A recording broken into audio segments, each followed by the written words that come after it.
പ്രവാചകൻ മുഹമ്മദ് നബിയുടെ 1500ാമത് ജന്മദിനത്തിന്റെ ഭാഗമായി ആചരിക്കുന്ന തിരുവസന്തം 1500 ക്യാമ്പയിനോടനുബന്ധിച്ച് നടത്തപ്പെടുന്ന വളാഞ്ചേരി സോൺ സ്നേഹലോകം പ്രോഗ്രാമുകൾക്ക് വെള്ളിയാഴ്ച വലിയകുന്നിൽ തുടക്കമാകും. 15 കേന്ദ്രങ്ങളിൽ നിന്നെത്തുന്ന പതാക ജാഥകൾ കോട്ടപ്പുറം സാദാത്ത് മക്കാമിൽ സംഗമിച്ച് പ്രോഗ്രാം ചെയർമാൻ സയ്യിദ് സലാഹുദ്ദീൻ സഖാഫിയുടെ നേതൃത്വത്തിൽ നടക്കുന്ന സിയാറത്തിനു ശേഷം സമ്മേളന നഗരിയിലെത്തി പതാക ഉയർത്തൽ നടക്കും. തുടർന്ന് ശനിയാഴ്ച രാവിലെ 9 മണിക്ക് പ്രതിനിധി സമ്മേളനത്തിന് തുടക്കമാകും. പ്രമുഖ ഗ്രന്ഥകർത്താവും കേരള മുസ്ലിം ജമാഅത്ത് മലപ്പുറം ജില്ലാ ഉപാധ്യക്ഷനുമായ സയ്യിദ് സലാഹുദ്ദീൻ ബുഖാരി കൂരിയാട് ഉദ്ഘാടനം നിർവഹിക്കും.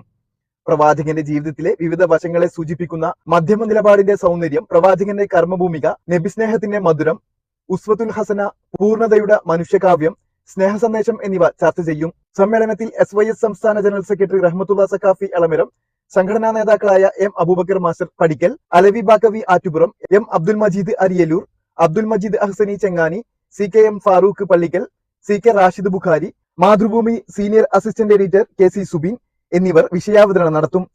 PSK Darimi Edayur, Muneer Padur, doctor Abubakar Kadampuzha, Rasheed Baqavi Kuttippuram, Abdussalam Ahsani Pakaranellur, Muhammad master Puramannur, PT Muhammad Afthal Kodumudi, Muneer Ahsani Vadakkumpuram, Umar Anwari, KP Shihab Saadi, CP Kunheedu, Abdussamad PM, Salahuddin Saqafi, Abdul Wahab Saqafi തുടങ്ങിയവർ ചടങ്ങിൽ സംബന്ധിക്കും. വാർത്താ സമ്മേളനത്തിൽ അബ്ദുൽ റഷീദ് സഖാഫി റഹ്മത്താബാദ്, യൂനുസ് KP എടയൂർ, ഉമർ അൻവരി പുറമണ്ണൂർ, സിദ്ദിഖ് സഖാഫി പുറമണ്ണൂർ, മുനീർ അദനി കൊടുമുടി, അബ്ദുറഹ്മാൻ കളരിക്കൽ എന്നിവർ പങ്കെടുത്തു.